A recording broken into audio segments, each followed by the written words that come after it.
सुंदर सुंदर फूल हमारा ले आनी है, गौरी पूजन हम जबैगे मालिनिया।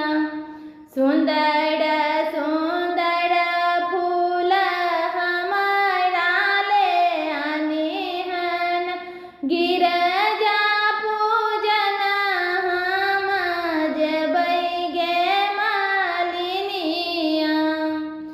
चंपा फूल आनी है, चमेली फूल आनी है, चंपा फूल आनी है, चमेली फूल आनी है, और फूल आनी है गुलाब गे मालिनिया, और फूल आनी है गुलाब गे मालिनिया।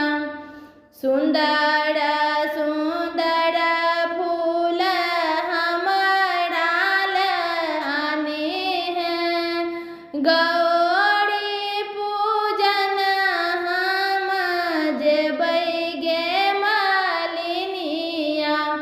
गिरजा पूजन हम जब